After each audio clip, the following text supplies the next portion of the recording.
nombreux points à l'ordre du jour, comme d'habitude, mais des points un peu plus importants. Et on a commencé avec le contrat de relance transition énergétique, donc avec la présence de Monsieur le Préfet, puisque c'est porté en partie par l'État. Donc on a validé l'ensemble des projets qui ont été retenus dans le cadre de ce CRTE, avec une enveloppe qui frôle les 50 millions d'euros mis sur la table, entre guillemets, par l'État. Donc c'était important, c'était une belle annonce pour nous. Il y a eu un vrai travail de concertation entre les services, entre les élus et les services de Grand Chambéry et les services de la préfecture pour mettre en place ce vaste programme d'action. Ça, c'était pour 2021, mais c'est un programme qui va s'étendre par avenant jusqu'à la fin du mandat 2026.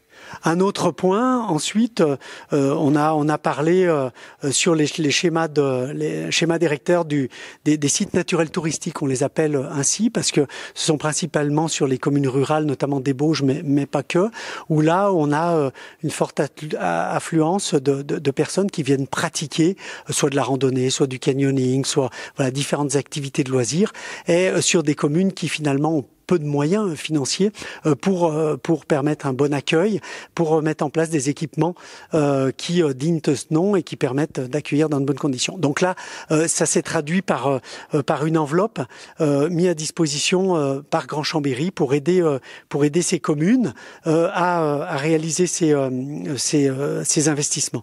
On a également délibéré sur le plan d'action, la mise en œuvre du plan d'action du contrat de ville. Donc là, ce sont toutes des actions qui se concentrent sur ce qu'on appelle les quartiers prioritaires et où la politique de la ville s'applique. Et là, c'est une enveloppe de 620 000 euros. Alors sur des actions, sur l'amélioration de cadre de vie, sur ces quartiers-là, sur l'emploi, sur l'amélioration des conditions du vivre ensemble, sur la lutte contre la discrimination, etc. Donc ça, c'est important aussi qu'on ait pu valider ce programme d'action. Et enfin, 3 fonds de concours. Alors les fonds de concours, c'est là où l'agglomération n'est pas forcément compétente, mais par ce biais peut aider les communes adhérentes, les 38 communes, sur des projets structurants, sur des projets innovants. Un autre fonds de concours, c'est sur les communes rurales. Et là, c'est pareil, sur des projets structurants, des écoles, des bibliothèques qui sont structurants pour la commune, mais également à l'échelle intercommunale, ou on a aussi ciblé sur le volet agricole ou sur les dessertes forestières, par exemple, sur les communes rurales de moins de 1000 habitants.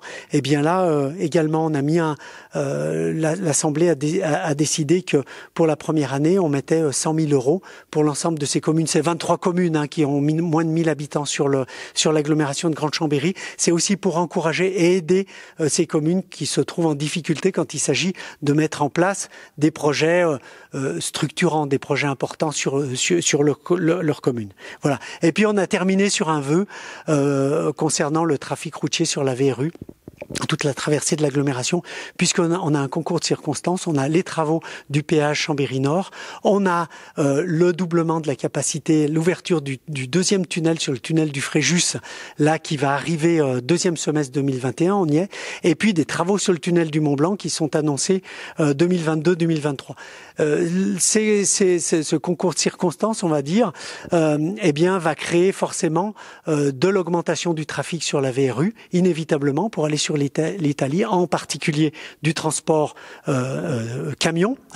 Et donc le vœu que l'on fait auprès de l'État, puisque c'est l'État qui a la compétence sur la VRU, c'est de sensibiliser l'État sur cette augmentation de trafic qu'on estime à 5000 véhicules jour, dont un tiers de poids lourds. Aujourd'hui, à titre d'info, c'est 105 000 véhicules qui transitent sur la VRU, dont 9 000 camions.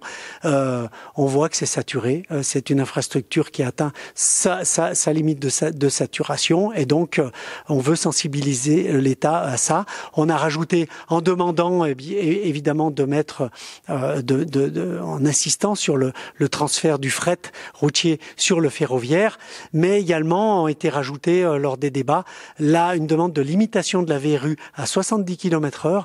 Du coup, on a étendu aussi notre vœu, tant qu'on en est à faire un vœu, à limiter la vitesse sur la partie de la 43 sortie du tunnel de l'Épine jusqu'au péage nord à 110 km/h. Voilà, parce que c'était resté à 130. C'est pour des raisons pour limiter l'accidentologie, mais également et surtout pour limiter les nuisances sonores et de pollution atmosphérique. Voilà les principaux points qui ont été abordés lors de ce conseil communautaire. Tout a été adopté, tous les points ont été adoptés à l'unanimité.